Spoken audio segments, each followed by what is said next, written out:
आज हम बात करेंगे एक बहुत इंपॉर्टेंट एस्पेक्ट ऑफ लाइफ की, जो है मैरिज। ये अगर सही हो जाए तो लाइफ बन सकती है, और अगर ये सही नहीं हुई तो रोज की टेंशन्स और एंग्जाइटी ले आती है। आप अपने आप से एक सवाल पूछिए कि मैरिड लाइफ अच्छी होनी चाहिए या मैरिज सेरेमनी बड़ी होनी चाहिए। समझदार व्यक्ति का आंसर क्या होगा कि मैरिड लाइफ अच्छी होनी चाहिए। अब सवाल आता है कि ये होगा कैसे। जनरली आपको लोग क्या कहेंगे? लोग कहेंगे कि ना गुण मिलान कर लो। गुण मिलान करना ठीक है, बट उसके पीछे जो राज छुपे हैं वो मैं आज आपको इस वीडियो में बताऊंगा।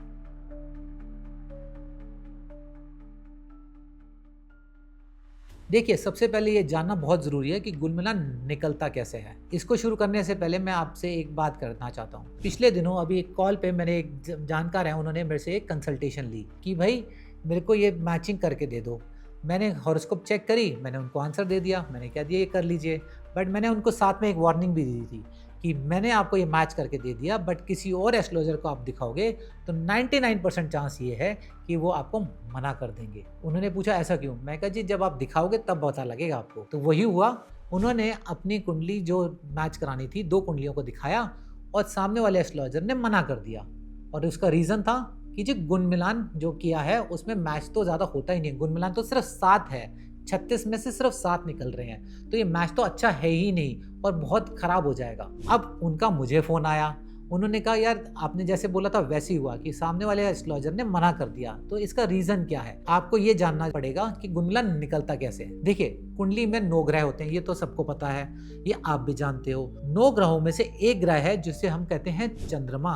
चंद्रमा लड़के की हॉरोस्कोप में कहाँ बैठा है और चंद्रमा लड़की की हॉरोस्कोप में कहाँ बैठा है, उसकी रिलेटिव पोजीशन से गुण मिलान निकलता है। यानी कि जो 36 गुण आप पढ़ रहे हैं, ये जो 8 भाग हैं उसके, वो सिर्फ एक ही प्लेनेट पे डिपेंडेंट है जिसको चंद्रमा कहते हैं। अब ये अगर कम हो तो भी कोई फर्क नहीं पड़ता, और अगर ये ज्यादा हो जाए तो भी कोई फर्क नहीं पड़ता, क्योंकि जब तक हम पूरी कुंडली नहीं देखेंगे तब तक रिजल्ट कैसे दे सकते हैं। अब बात आई कि उन्होंने कहा कि यार ये उनको समझा दो पंडित जी को। मैं कहा जी मैं पंडित जी को समझाऊंगा पर पंडित जी मानेंगे नहीं। कह रहे ऐसा क्यों? मैं कहा जी करके देख लेते हैं बात। अब उन्होंने फोन को कनेक्ट किया, पंडित जी से बात कराई, तो पंडित जी ने कहा जी आपने कैसे ये कह दिया कि ये अच्छा मैच है, ये तो बहुत खराब है, इसमें तो गुण मिलान 7 ही निकलते हैं 36 में से, इसमें तो ये अनर्थ है, वो अनर्थ है, ऐसा हो जाएगा वैसा हो जाएगा। मैंने कहा पंडित जी सिर्फ एक सवाल का आप जवाब दे दीजिए, आप सिर्फ इतना बता दीजिए कि गुण मिलान निकलता कैसे है। उनका जवाब पता क्या था?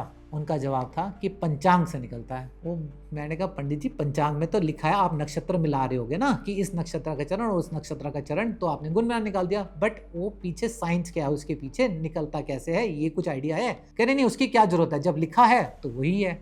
मैं कहा पंडित जी चंद्रमा एक ग्रह को लेके आप अगर रिजल्ट दे रहे हो तो क्या आप सही कर रहे हो? उन्होंने कहा जी हमें कोई जानने की जरूरत नहीं है, आप हमें मत पढ़ाइए। बात यहीं खत्म हो गई।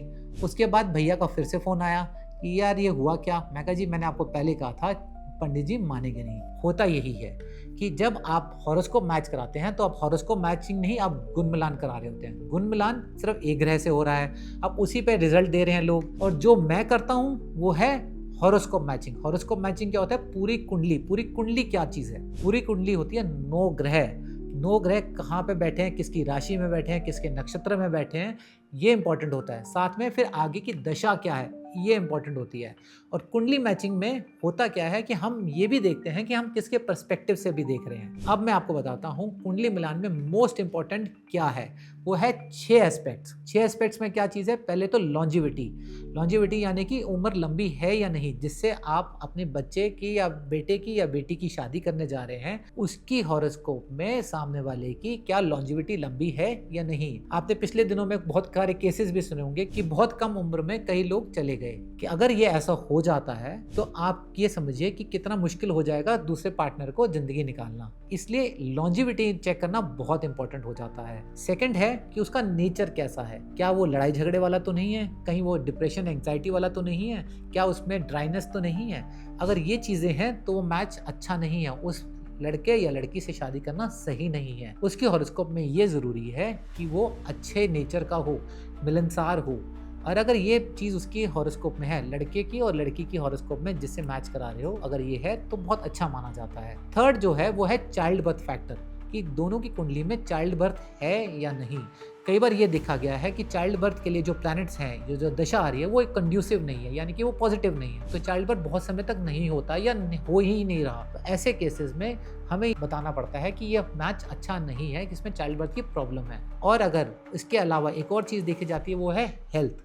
अगर मेजर हेल्थ इश्यूज़ हैं तो भी मैच सही नहीं माना जाता। क्यों? क्योंकि दूसरा बंदा सेवा ही करता रह जाएगा। जो इसके अलावा एक पॉइंट आता है वो है सेपरेटिव टेंडेंसीज, यानी कि डाइवोर्स के कॉम्बिनेशंस तो नहीं है। अगर डाइवोर्स के कॉम्बिनेशंस हैं तो आगे जाके मैरिड लाइफ बहुत ज़्यादा प्रॉब्लमेटिक होने वाली होती है और साथ ही में डाइवोर्स के चांसेस भी बढ़ जाते हैं। तो अगर ऐसे कुंडली अगर आपके पास आ रही है मैच के लिए, तो वो आपके लिए सही नहीं है। और लास्ट में बहुत इंपॉर्टेंट भी है, वो है फाइनेंसेस, कि क्या फाइनेंशियल पोजीशन सही है आगे जाके। मेन तो होता है कि हम लोग कई बार चेक कर लेते हैं कि फाइनेंशियल पोजीशन अभी प्रेजेंट में कैसे है, बट आगे भी क्या उसकी ग्रोथ है या नहीं है, आगे जाके फाइनेंशियल कोई इश्यूज तो नहीं हो रहे।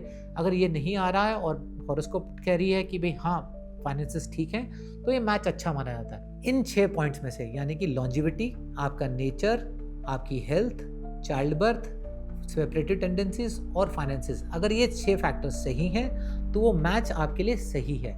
इसका मतलब ये हुआ, चाहे वो गुण मिलान उस केस में ज़्यादा हो या कम हो, उससे कोई फ़र्क नहीं पड़ता। इवन यहाँ तक कि मांगलिक का भी कोई फ़र्क नहीं पड़ता। तो अब आपको पता लग गया कि गुण मिलान या मांगलिक से इम्पोर्टेंट क्या है, पूरी जन्मपत्री को चेक करना। अभी पीछे हाल ही में एक कॉल आया मेरे को और ये पूछा कि जी मैं अपनी बेटी के लिए हॉरोस्कोप मैच कराना चाहता हूँ, गुण मिलान कम निकल रहे हैं, तो क्या ये मैच सही हो सकता है या नहीं। मैं कहा जी अगर आपके गुण मिलान कम निकल रहे हैं तो हो सकता है ये सही हो, बट आप इतना इंपॉर्टेंस क्यों जानना चाहते हैं इसको। वो ये कह रहे हैं कि भाई लड़का जो हमने चुना है, हमने जो देखा है वो बहुत अच्छा है, उसकी फाइनेंशियल बैकग्राउंड अच्छी है, उसकी एजुकेशन अच्छी है, वो देखने में अच्छा है और साथ में हमारे रिश्तेदारी में किसी के थ्रू आया है वो। अब लड़का ओवरऑल बाकी एस्पेक्ट्स में ठीक है, बट गुण मिलान की वजह से वो रिजेक्ट हो रहा था। तो मैंने उनको ये बताया कि देखो जी गुण मिलान इंपॉर्टेंट नहीं है, इसलिए आपको मैच कराना ज़रूरी है।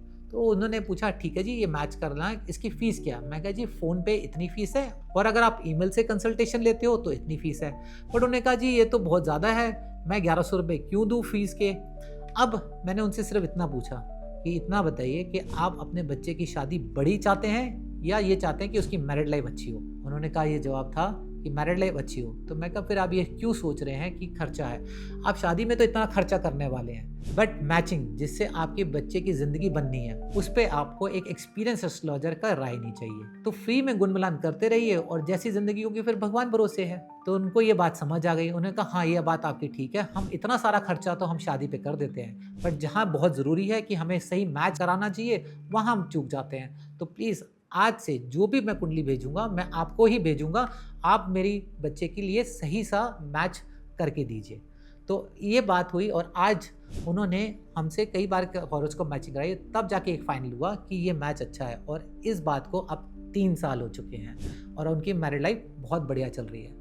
तो अगर आप भी चाहते हैं कि आपकी खुद की या आपके बच्चों की किसी की भी आप मैरिड लाइफ अच्छी चाहते हैं तो उसके लिए प्रॉपर हॉरोस्कोप मैचिंग ज़रूर कराएं।